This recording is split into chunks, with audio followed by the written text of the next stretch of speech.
Olá pessoal, boa tarde, tudo bem? Seja muito bem-vindo à nova série de lives sobre carreira internacional na Europa.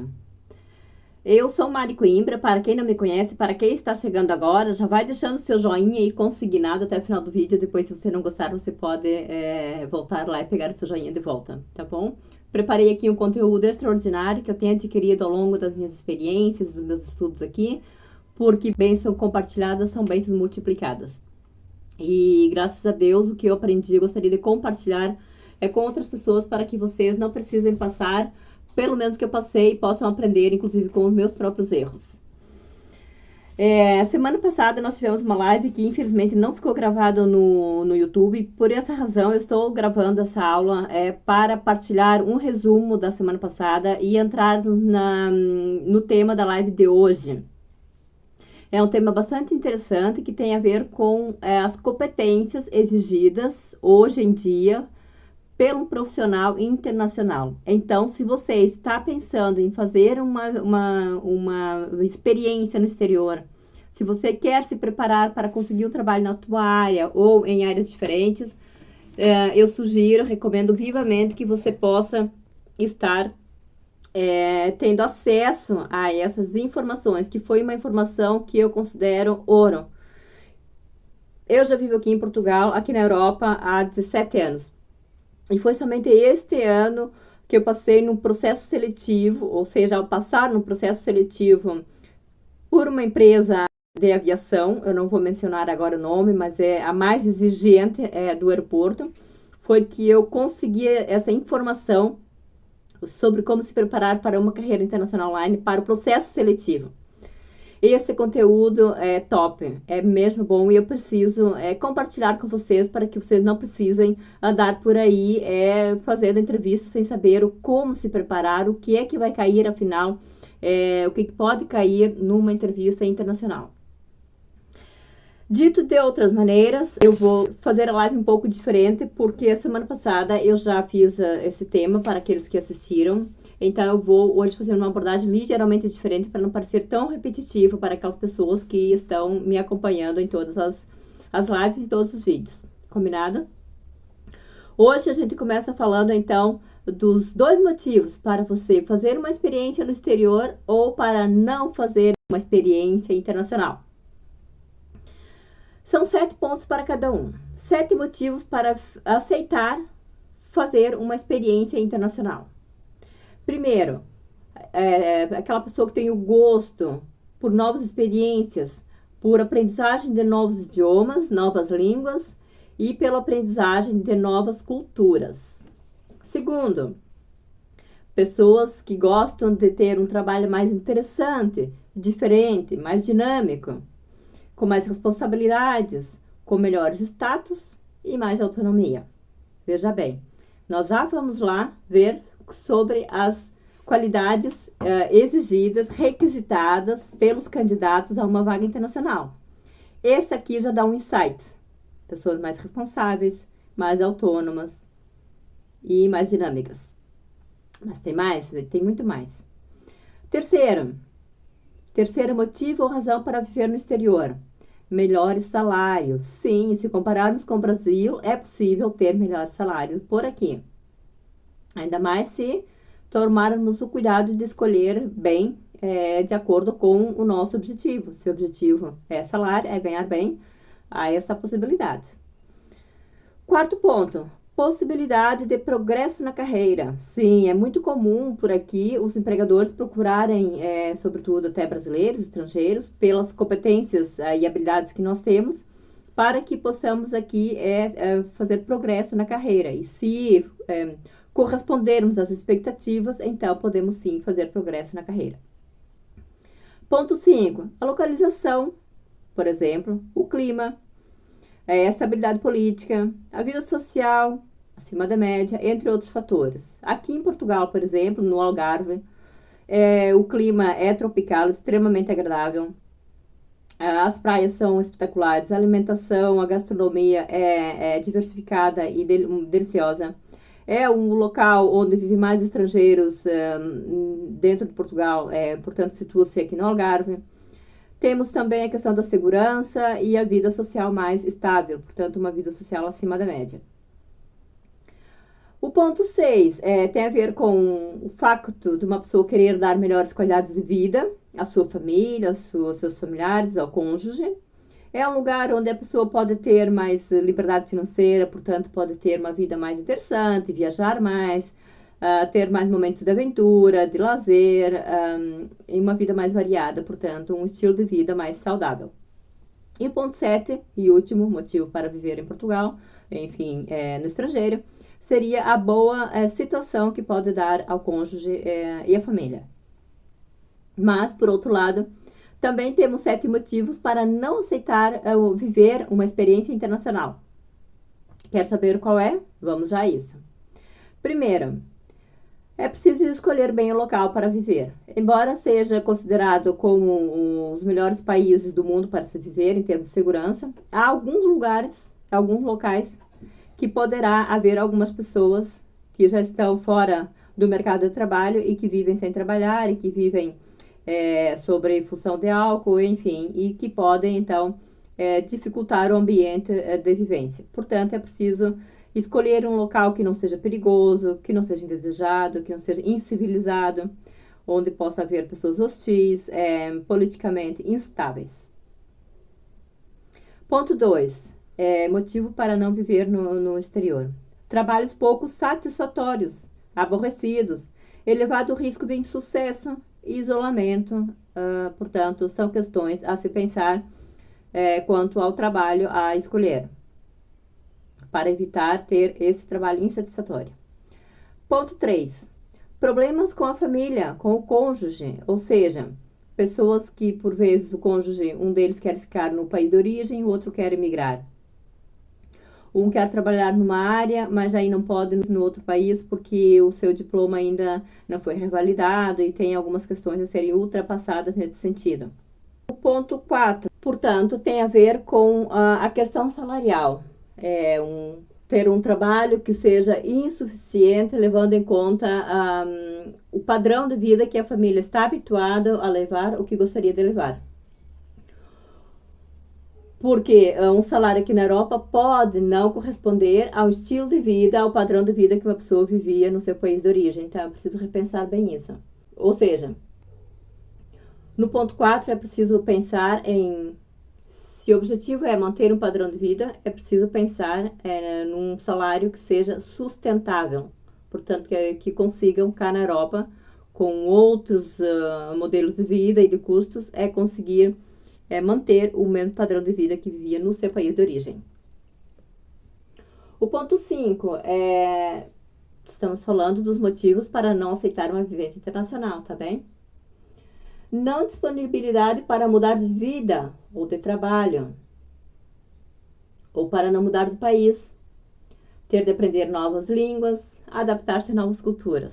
Quando uma pessoa não está disponível a mudar do país, não está aberta a aprender novos idiomas, novas culturas, então passa a ser um grande desafio pensar em viver no exterior.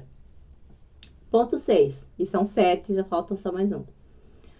Ponto 6 tem a ver com a indisponibilidade para romper com a vida já estabelecida no país de origem. Sim, por vezes é difícil romper essa ligação com o país de origem. Inclusive, tem muitas pessoas que vêm para Europa, depois estão aqui por algum tempo e voltam para o Brasil desesperadamente, como se nunca mais quisessem voltar para cá, por causa da forte ligação que tem lá com a cultura, com familiares, é normal, com os hábitos, mas depois acabam decidindo que afinal de contas viver aqui é ainda melhor e acabam voltando e criando raízes por aqui. E 7 e último tem a ver com uma missão demasiado longa. Então, para um viajante de primeira viagem, é aconselhável que venha com uma viagem por pouco tempo, uma viagem para alguns meses, 3 meses no mínimo, para testar, então viver uma experiência, ver se gosta de estar aqui, se acha que dá para continuar, ou se prefere não ficar aqui e voltar para o seu país de origem. Na semana passada, como dissemos, e fizemos de um jeito ligeiramente diferente para sermos mais dinâmicos e para não cansar aquelas pessoas que já viram a live da semana passada, nós falamos sobre as exigências do mercado de trabalho e fatores que têm levado às doenças da moda, por exemplo, a síndrome de burnout. É uma que eu estou ultrapassando agora. Eu nunca gostei da moda, quem me conhece já sabe disso, mas como parte do processo da carreira internacional, eu também estou passando por isso e estou partilhando tudo com vocês para que vocês não precisem cometer os mesmos erros que eu cometi e aprendam com meus próprios erros e também com os meus acertos. Assim, vocês têm o caminho encurtado. Então, o que é que se procura em profissionais internacionais? Procuram pessoas capazes de lidar com situações ambíguas. Pessoas que possuam espírito aberto e sejam capazes de abordar outras culturas sem prejuízos de valor. Uau! Pessoas que sejam genuínas, que não desejem tornar-se igual aos outros, até porque isso é imprudente e impossível. Cada um é a sua maneira. E eu não posso pensar em ser melhor do que os outros, mas tenho que pensar em ser melhor do que eu fui ontem. Procura-se pessoas que possuam flexibilidade cognitiva para ajustar-se às situações críticas.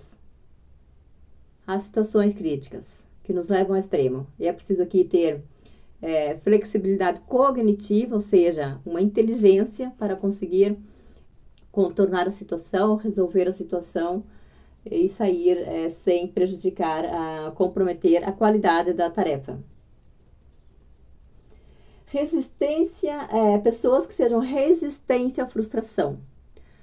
Por exemplo, uma pessoa pode ser contratada para um determinado cargo e depois percebe que o cargo não era bem aquilo que ela imaginava. Então pode haver a frustração, sobretudo se ela estiver a passar por um processo de síndrome de burnout, por exemplo, devido ao choque cultural ou outras questões. Mas o que é, afinal, síndrome de burnout? Isso tem a ver com um estresse crônico derivado da incapacidade de uma pessoa gerir as emoções frente ao estresse.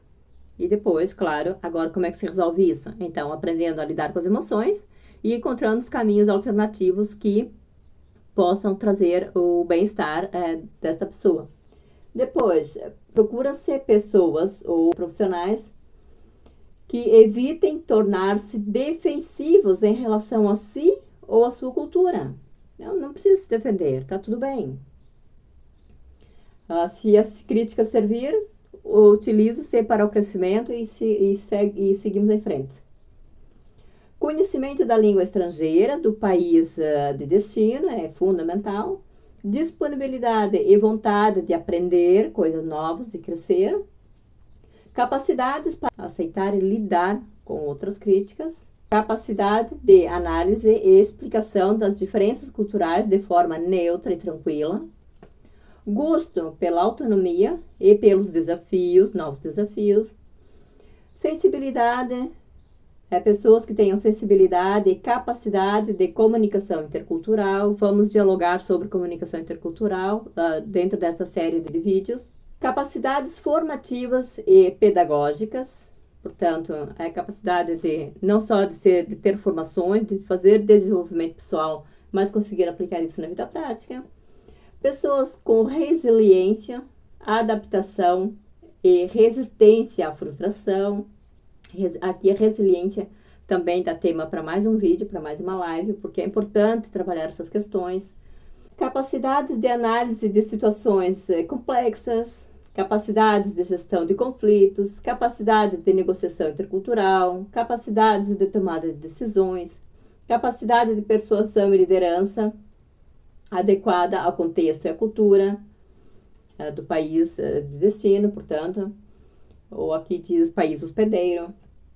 Gestão da diversidade, autoconhecimento, fácil relacionamento interpessoal e capacidade oratória, competência emocional. Então, aqui tem a ver com a capacidade de se comunicar, saber falar, o que falar, quando falar. E tem a ver com a questão da gestão da emoção, que também é um tema que dá pano para manga. Falar de gestão da emoção, há muito o que se falar. Vamos dar uma focada muito rapidamente sobre o choque cultural, que é um dos fatores que pode levar uma pessoa a desenvolver síndrome de burnout. Portanto, O choque cultural, ele desenvolve algumas características na pessoa. Ou seja, quando é que sabemos que uma pessoa está com síndrome de burnout? Ela passa a ser uma pessoa desorientada, ou seja, tanto desorganizada nas suas funções, nas suas tarefas. Ela pode sair fora do controle em algumas situações. Ela pode se sentir deprimida, outros agressivos, ressentidos, superiores ou ganhadores, aqueles que gostam de se engrandecer, contar a vantagem de tudo. Ou ela pode se sentir inferior, portanto, com a estima em baixo. Ela pode tentar e procurar isolar-se e excluir-se, estar mais só. Ela pode se sentir insegura, frustrada, curiosa, insegura, ansiosa ou eufórica. Ela pode se sentir desiludida ou desapontada. Ela pode também ter saudades. Meus chefes lá na Inglaterra diziam que eu estava com homesick. Eu estava homesick. Portanto, isso quer dizer que eu estava doente por estar sentindo falta do meu lar, da minha família. Então, isso se encaixa aqui com saudades. Ela pode se sentir aborrecida, com medo, quando o nível do medo aumenta bastante, medo de tudo e de todos e do nada. E ela pode se estar agindo na defensiva. E como vimos antes, o profissional procurado hoje precisa ter uma série de qualidades, inclusive não entrar nessa de defensiva.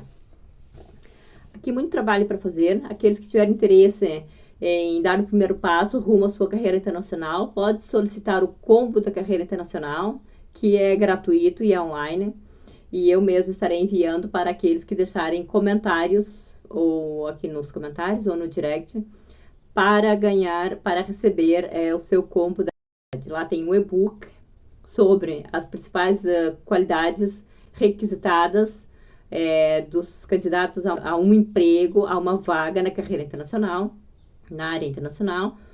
Tem um formulário onde você vai conseguir identificar dentro daquelas qualidades do e-book, aquelas qualidades que você já desenvolveu e aquelas que ainda precisa trabalhar.